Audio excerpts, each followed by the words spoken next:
체급이 다른 뉴스 최다뉴 김프로 안녕하세요. 네, 안녕하세요. 김프로입니다. 김프로 팬들이 좀 많은 것 같은데 이 코너 애칭이 체다 치즈 뉴스인데 들어봤어요? 처음 들어봅니다. 이 뜻이 뭐냐면 치즈 뭐 맛있다 뭐 이런 뜻인가요? 모르겠어요. 체급이 다른 뉴스 그냥 줄임말 아니에요? 체다 치즈 뉴스래요. 그래요. 네.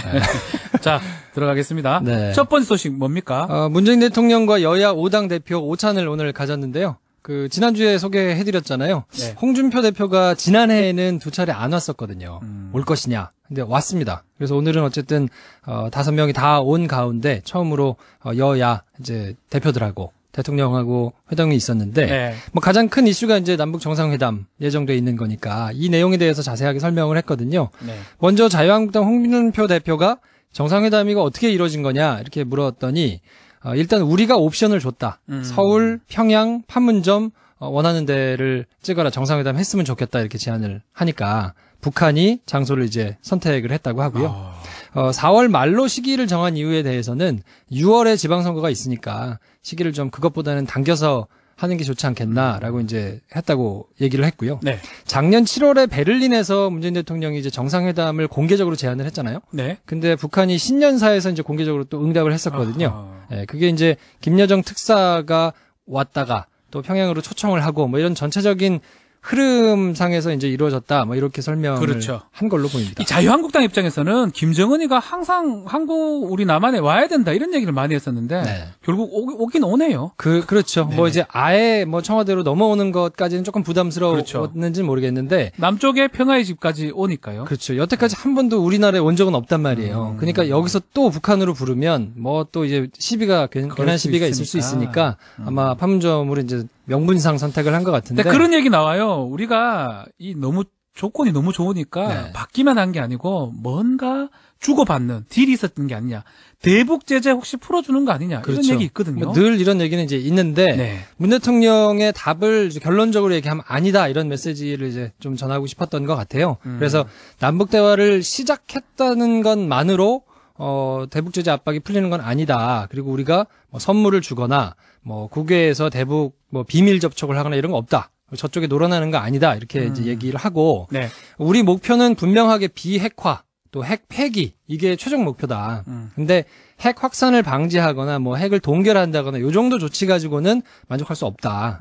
그러니까 물론 이제 핵을 폐기하기 위해서는 거기까지 가는 수순으로 이게 있을 수는 있겠지만 우리는 하여튼 분명한 목표를 가지고 있고 그래서 그걸 위해서 뭐 다른 사수를 쓰지 않는다 이렇게 하여튼 메시지를 분명하게 못 박았습니다. 얼마 전에 김영철, 방남, 방한을 두고 많이 얘기가 나왔던데 이 부분도 얘기가 나왔다면서요? 일단 이 부분은 바른미래당 유승민 공동대표가 아주 작정하고 가신 것 같아요. 요거 물어보려고 생각한 것 같아요. 그렇죠. 이제 네. 두 가지를 물어봤는데 김영철이 방남한 거에 대해서는 사과를 해야 되지 않냐. 그렇죠. 그러면서 이제 세게 물었는데 천안함 유족들한테 맞겠죠. 그렇죠. 근데 이제 남북 대화를 하는 것이 이제 목표였기 때문에 뭐 그거는 불가피한 측면이 좀 있었으니까 이해해달라 이러면서 이해를 좀 구했는데 네. 뭐 그러면서 이제 천안함 유족들한테는 어쨌든 이런 비극적인 일을 다시 안 만들어야 되니까 네. 뭐 그래서 남북 뭐 대화도 해야 되고 뭐 여러 가지 이제 핵을 비핵화도 해야 되고 그렇죠. 뭐 이러니까 좀 이해를 해줬으면 좋겠다. 유족과 국민들의 이해를 구한다 이런 입장을 밝혔는데요. 유승민 대표가 또 이거 말고 문정인 대통령 이제 외교안보 특보. 한미 동맹을 이제 해친다. 센소리를 이제 막 한다. 그래서 해촉해야 된다. 이제 그만두게 해라. 그런 얘기까지 했습니까? 요구를 했어요. 그랬더니 이거에 대해서는 단호하게 문 특보가 한미 동맹을 건강하게 하는 거지 비판을 한다 그래서 동맹을 해치는 걸로는 보지 않는다 네. 하면서 사실상 이제 의견을 받아들이지 않고 거절했습니다. 자, 앞으로 한 2달, 한 4월까지 네. 한반도 정세가 아주 긴박할 것 같은데요. 그렇죠. 전반적인 분위기는 지금까지는 우호적입니다. 네. 뭐 오프닝에서도 설명을 했지만 트럼프 대통령이 트위터 내용 바로 써요, 이 대통령은. 그렇죠. 좋죠. 이건 뭐 네. 트럼프 트위터에다가 막 써제끼기로 이제 유명한 분이거든요. 그렇죠. 예. 뭐 하여튼 감정을 그래서 안 맞을 경우가 많아요. 그렇죠. 뭐 백악관 대표 보도하고도 안 맞을 경우가 바뀔 때가 많고. 있어요. 그렇죠. 네. 근데 어쨌든 내용 자체를 보면 긍정적이에요. 네. 본인이 이제 직접 한 얘기도 그렇고. 그러니까 많은 사람들이 이제 남북 대화가 이루어지기로 했으니까 북미 대화도 동시에 이루어질 가능성이 매우 높다 이렇게들 그렇죠. 전망을 하는데 전반적으로 분위기가 좋으니까 뭐 그럴 가능성이 굉장히 높다고 봐야 되고요. 특히나 김정은 위원장이 선대의 유훈이라고 하면서 비핵화를 주제로 미국과 대화할 용의가 있다. 이렇게 밝힌 거라든지 아니면 대화를 지속하는 걸 전제로 핵미사일 실험 중단을 뭐 약속한 이런 것들에 대해서는 매우 중요한 시그널이라고 봐도 되거든요. 네. 그러니까 이거는 그냥 수사적인 의미가 있는 게 아니고 이렇게까지 얘기를 꺼냈다는 거는 뭔가 이 진짜로 할 용의가 있다는 거기 때문에 네. 북한의 태도가 근데 이제 이렇게 얘기만 하다가 갑자기 뭐 주한민국을 철수를 해야 우리가 이거 하겠다. 그렇죠. 이렇게 조건을 내건다거나 말도 안 되는 조건을 많이 도저히 내건다. 들어줄 수 없는 조건을 내걸어야만 우리가 뭐 비핵화를 하겠다 이렇게 나오기 시작하면 급속도로 아마 이제 경색이 될 텐데 네. 어떻게 할 것이냐의 북한의 태도에 따라서 이제 한반도 정세가 굉장히 영향을 받을 거거든요. 네. 그러니까 말씀하신 대로 한 2달 동안은 하나하나가 굉장히 조심스럽게 좀 진행될 가능성이 높아 보입니다. 그래도 우리가 불과 몇 달만 해도 진짜 북한이 뭐 미국 쓴다 하고 막 별의별 소리 다 있었거든요. 아유, 그때만 그에 비하면 아주 의미 있는 발표가 아닌가 생각이 들고요. 네. 자, 개헌 얘기도 나왔다면서요? 개헌 얘기도 나왔는데 뭐 결론만 말씀드리면 그냥 늘 하던 얘기를 반복하는 수준에서 이제 정리가 됐는데요. 네. 대통령 입장에서는 공약이기도 했고 또 당시에 전부 다 그 각 후보들의 대선 공약이었거든요. 6월 지방선거와 함께 개헌을 하자 뭐 이런 입장이었는데 지금 다들 나중에 하자 뭐 이렇게 자유한국당 같은 경우에 이제 얘기를 하고 있어서 약속을 어쨌든 국민들과의 약속이니까 지키려면 국회가 조금 노력을 해줬으면 좋겠다. 그리고 국회에서 개헌 논의가 이제 속도가 안 나오니까 어쨌든 국민들이 기다리고 있는 사안이니까 정부가 조금 나서서 준비를 한 건데 협조를 좀 해줬으면 좋겠다라고 얘기는 했지만 네. 뭐 이거에 대해서 오케이 뭐 이렇게 받을 리가 없잖아요. 그래서 그렇죠. 그냥 원론적인 수준에서 양측의 좀 입장이 다른 것만 확인하는 정도로 일단은 네. 그렇게 정리가 됐습니다. 자, 두 번째 소식은 미투 얘기를 좀 해야 될 것 같은데요. 오늘 또 새로운 정치인이 좀 가해자로 지목이 됐습니다. 네, 저 어제 안희정 지사 소식을 네. 이제 전해드렸었는데 오늘은 더불어민주당 정봉주 전 의원 네. 네, 오전 11시에 원래는 마포구 연남동 경의선 숲길에서 서울시장 선거 출마 선언을 하려고 준비를 하고 있었거든요. 네. 출마 선언하기 5분 전에 보도가 됐는데 성추행 의혹이었거든요. 2011년도에 기자지망생을 뭐 호텔로 불러내서 이제 추행을 했다 이런 내용인데 이게 나오니까 뭐 출마 선언을 할 수 없지 않았겠습니까? 네. 바로 출마 선언을 연기했다가 이제 오늘은 취소를 했는데 출마를 포기한 건 아니고 추후에 이제 회견 시간을 알려주겠다 이렇게 공식적으로 밝히기는 했는데 글쎄요 이거 뭐 어지간하게 해명이 있지 않는 이상 완전 사실무근으로 드러나지 않는 이상 네.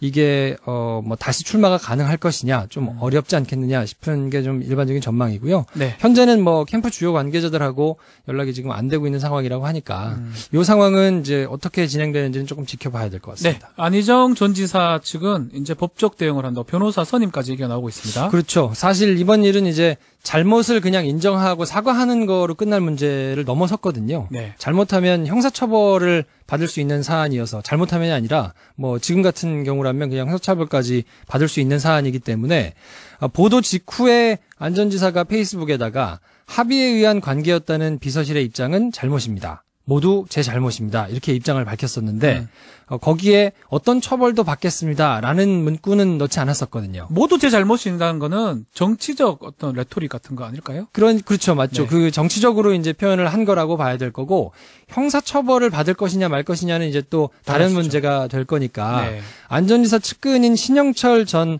충남지사 이제 비서실장이 네. 오늘 연합뉴스하고 인터뷰를 했는데 어제 하루 종일 변호사 선임 문제를 논의했다 그래요. 변호인단 규모는 한 2-3명 정도라고 하고요. 네. 이제 지금 속보가 들어왔는데 네. 내일 오후 3시에 충남도청에서 본인이 직접 입장을 밝히겠다라고 이제 발표를 이런 했다 그래요. 거라면 뭐 정치적이거나 윤리적으로는 이제 비난을 받지만 네. 뭐 교도소, 징역을 살 수도 있거든요. 업무상 그렇죠. 위력 간음죄가 되면 네. 그 부분은 맞지 않다, 피해야 되겠다, 막 그런 의사가 아닌가 생각이 듭니다. 그렇죠. 측근도 뭐 석고대죄 하는 마음으로 그 글을 올린 거고 기자회견이나 뭐 이거는 이제 논의를 하고 있다 그랬는데 방금 이제 속보로 말씀드렸듯이 내일 이제 입장을 직접 밝힌다고 하니까 이거는 뭐 자세한 소식을 내일 전해드릴 수 있을 것 같고 경찰이 어제 내사에 착수했다는 소식을 전해드렸었는데 네. 이거는 이제 최단위 끝나고 난 다음에 정식적으로 피해자가 서부지검에다가 이제 고소를 했거든요. 네. 그래서 내사는 종결됐고요. 네. 검찰에서 조사를 한다는 거죠? 직접 조사를 하는 걸로 방침을 정했습니다. 자, 민주당 지금 계속 나오고 있으니까 민주당 곤혹스러울 것 같은데요. 지금 추미애 대표가 사흘 연속으로 계속 이제 사과를 했거든요. 굉장히 6.13 지방선거까지 이제 100일도 안 남았는데 최악의 성추문이라고 해도 이제 무리가 없지 않겠습니까? 그렇죠. 무관용 원칙을 세우고 태스크포스를 이제 만들어 가지고 당 차원 특위로 이제 승격하고 이렇게 굉장히 신속하고 강하게 대응을 하고는 있는데 이게 그래도 얼마나 더 터져 나올지도 모르는 일이고 하여튼 사안이 간단치 않기 때문에 이거에 대해서는 하여튼 어떻게 될지 하루하루 이제 시각이 다르게 하여튼 좀 상황을 봐야 될 것 같아요. 이 경찰이 여러 미투 사건들을 수사를 하고 있다고 하는데 사건이 상당히 많이 늘었더라고요. 어제 MBC에는 또 보도가 됐었죠. 그렇죠. 40명 정도 사건 살펴보고 있다고 하는데 이 중에 유명인이 31명, 일반인이 9명이라 그래요. 그래서 5명에 대해서는 정식 수사가 지금 진행 중이고요.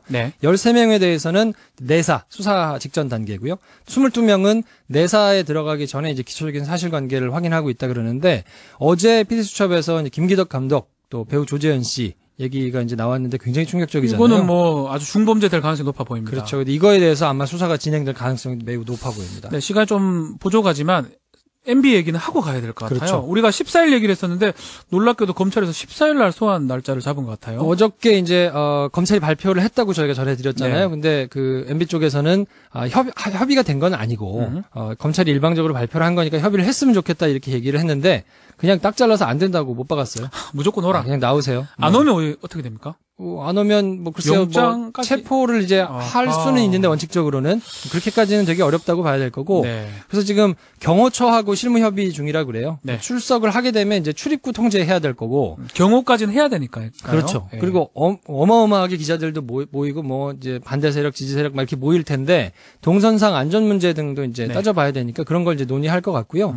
전직 대통령들 사례를 보면 전두환, 노태우, 노무현 전 대통령은 이제 대검찰청 중앙수사부가 있을 때라. 예전에 중수부가 청사 10층에 있었습니다. 그렇죠. 그 대검찰청에 이제 있었는데 지금은 이제 없어졌어요. 중수부가. 그렇죠. 2013년에 없어졌거든요. 그래서 서울중앙지검에서 박근혜 전 대통령이 수사를 받았는데 건너편 건물이죠.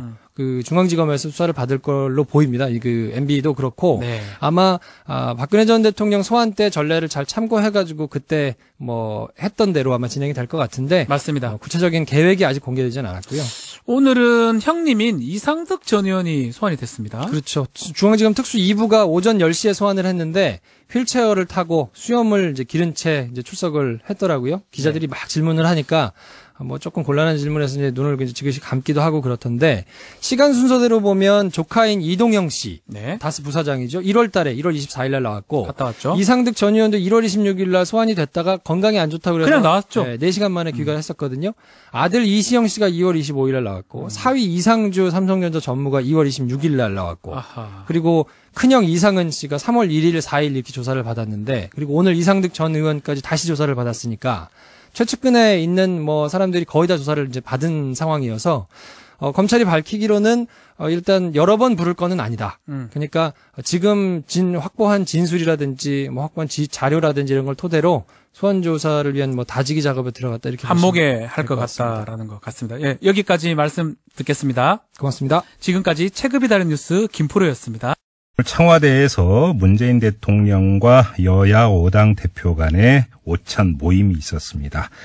대북 특사단의 방북 성과에 대한 설명 그리고 안보 문제에 대한 초당적 협력 방안을 논의하기 위한 자리였는데요. 이 오찬 모임은 102분간 이어졌다고 합니다. 어떤 말이 오갔을까요? 이 자리에 참석했던 정의당의 이정미 대표 연결해서 이야기 들어보겠습니다. 여보세요. 네, 안녕하세요. 이정미입니다. 안녕하세요, 대표님. 오늘 분위기 어땠어요?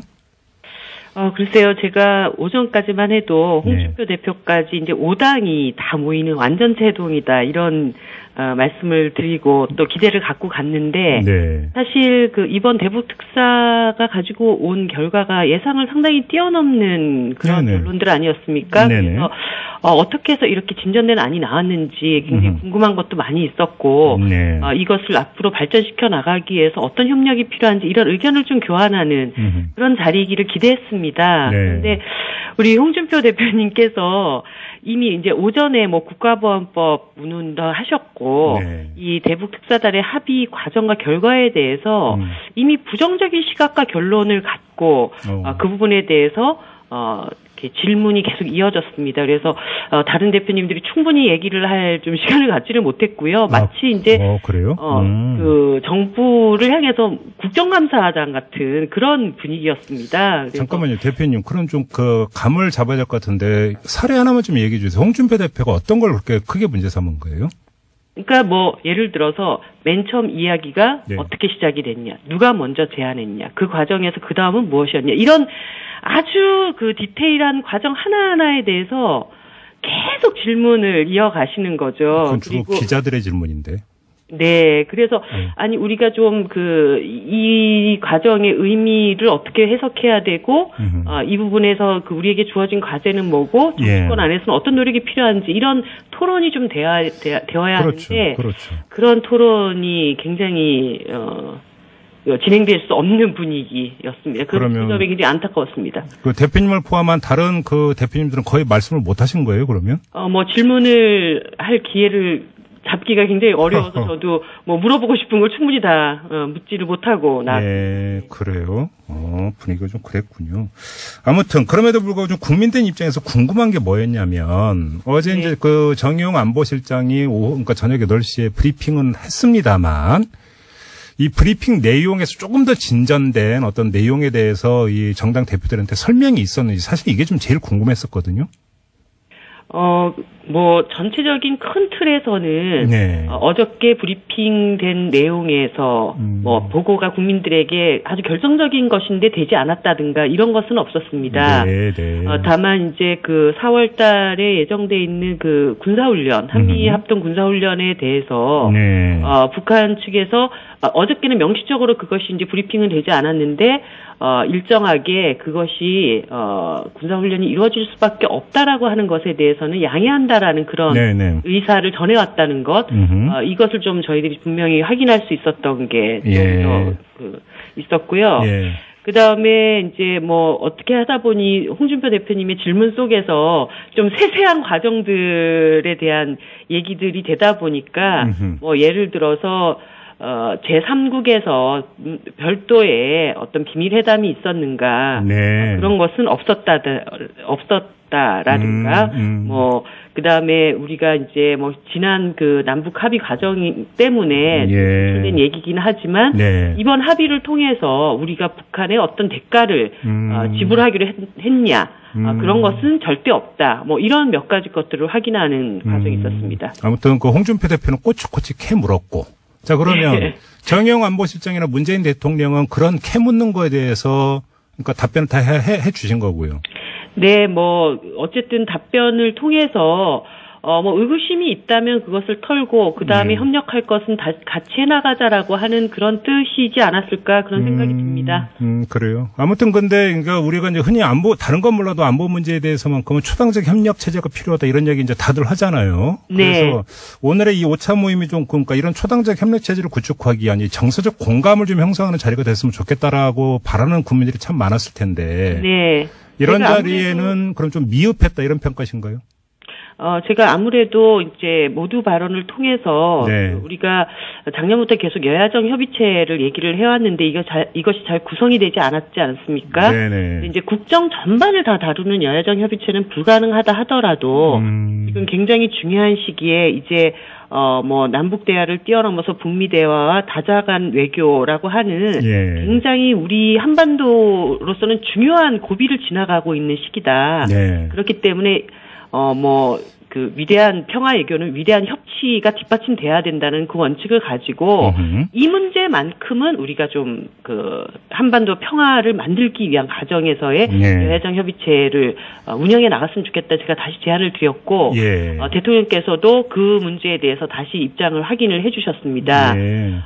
홍준표 대표께 이 말씀을 드리고 다음번에 다시 만날 때 자리에 오시겠냐 예. 말씀을 드렸더니 예.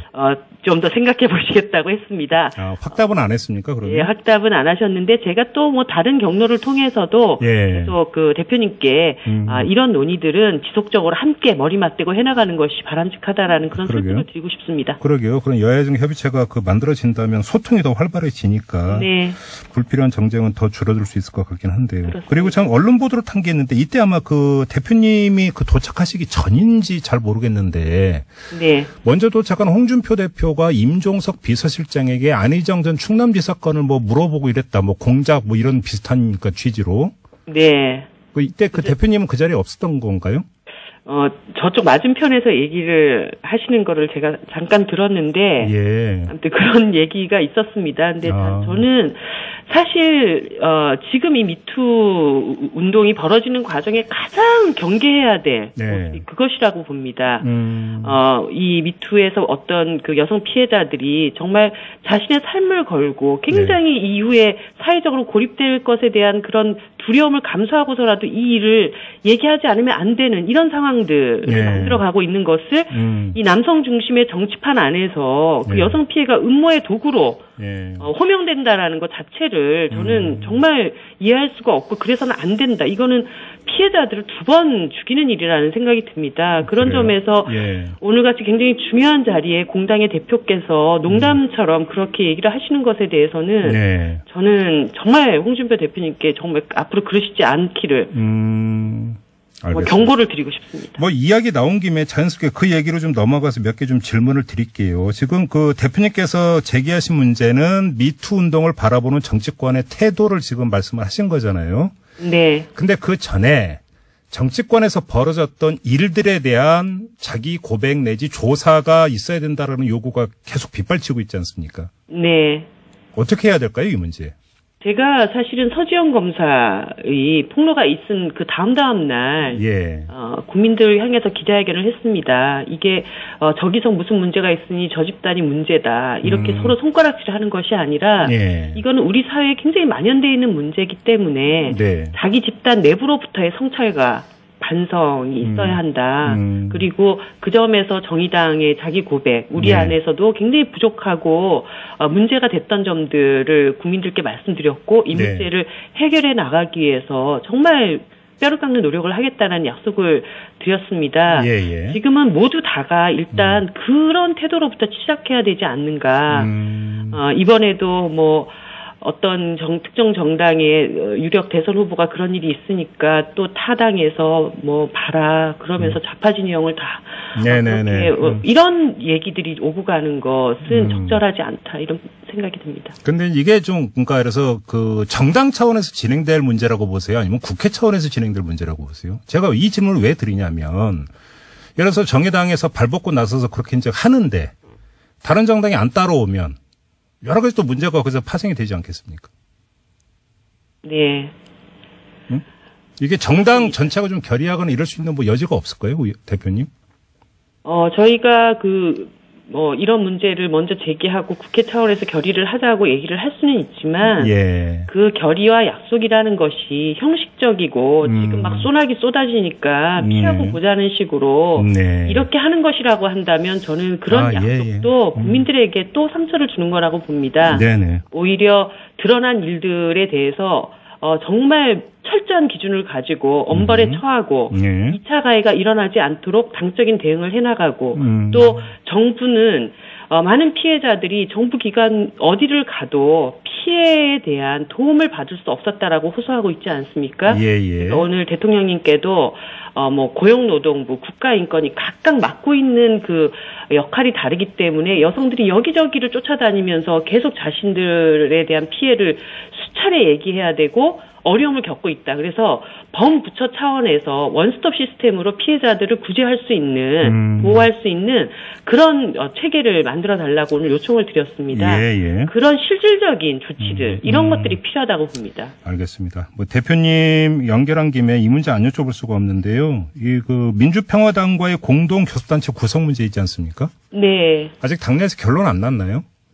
네, 어저께 이제 이 얘기가 시작이 됐고, 예.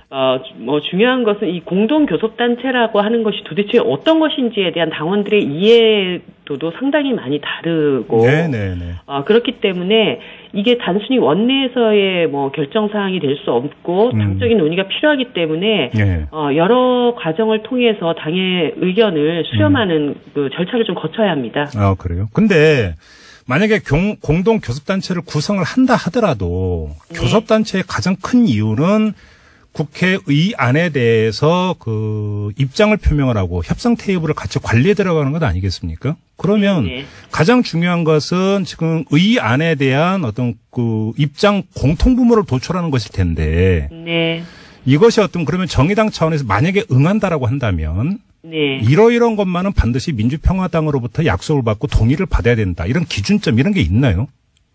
그 기준점에 대해서도 지금은 그런 협상에 응해 볼 것인가 말 것인가 예. 이 논의 단계에 있습니다. 물론 뭐 제 개인적으로 만약에 진행된다면 적어도 이런 것이어야 한다라는 생각은 있긴 하지만 일단은 그 단계로 나가기 이전 단계에서의 당적 논의가 진행되고 있기 때문에 네네. 그런 이제 협상을 한번 시작해 보자. 우리가 어디까지 함께 공통분모를 찾아볼 수 있을지 그런 단계 접어들면 또 그런 말씀을 드리겠습니다. 알겠습니다. 그럼 당의 결정은 언제쯤 나옵니까, 대표님?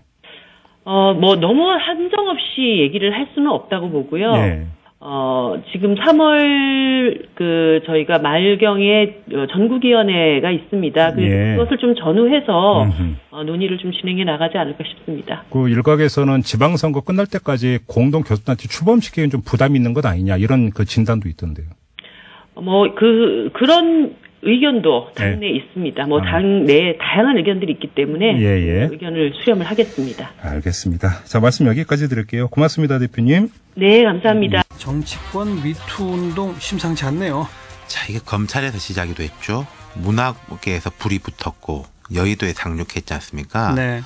정치인 실명들이 연달아 나오고 있어요. 그러니까요. 처음에 보좌진 실명 폭로, 그다음 안희정 전 충남지사, 오늘은 정봉주 전 의원. 예.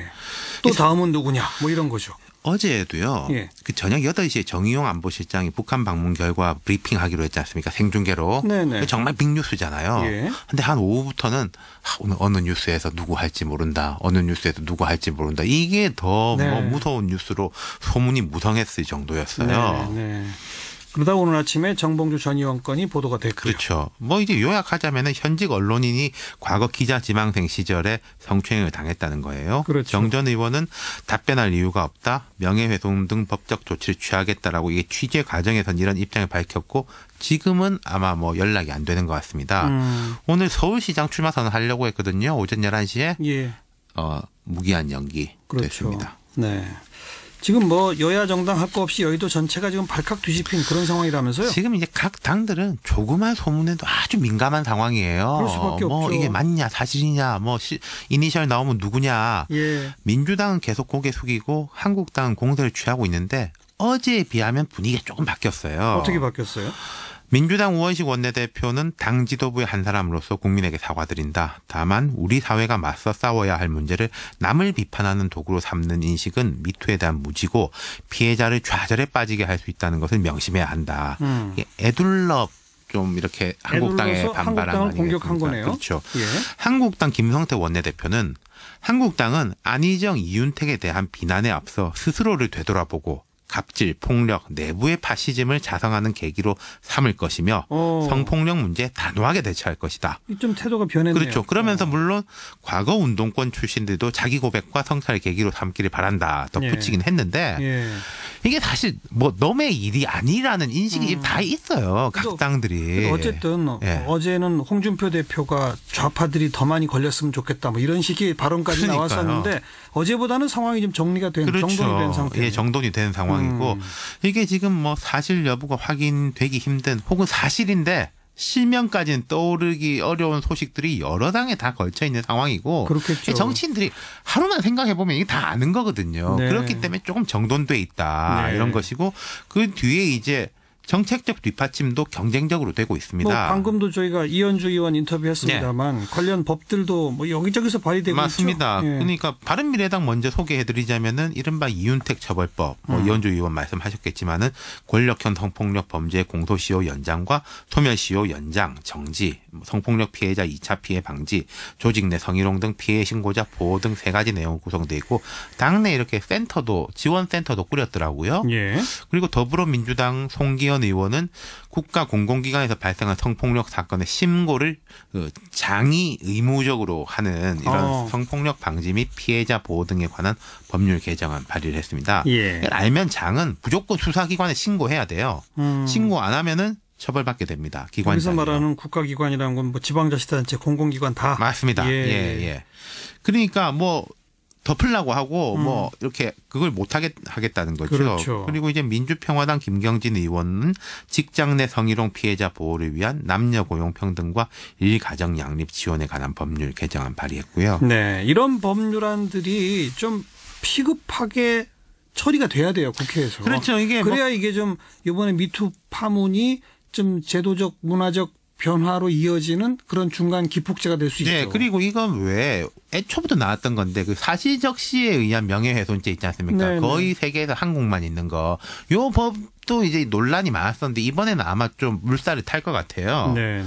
그리고 이게 내일이 이제 세계 여성의 날이지 않습니까? 그렇죠. 우리나라에서 법정 기념일로 지정된 이유는 첫 번째예요. 올해 2월 달에 지정이 됐거든요. 예. 국회가 법 만드는 것도 중요한데요. 제 생각에는 각 당들이 내부의 신고센터 같은 걸 만드는 게 더 시급할 거예요. 네.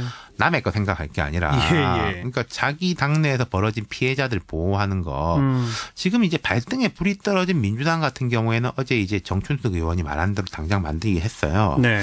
그렇다면 이제 뭐 어디서 많이 터지느냐 이것도 물론 중요한 문제입니다만은 이 상황에 어떻게 대처하느냐, 그렇죠. 조직 문화를 어떻게 바꿔 나가느냐, 예. 유권자들하고 국민은 거기에 대해서도 분명하게 이제 평가를 할 거예요. 네. 알겠습니다.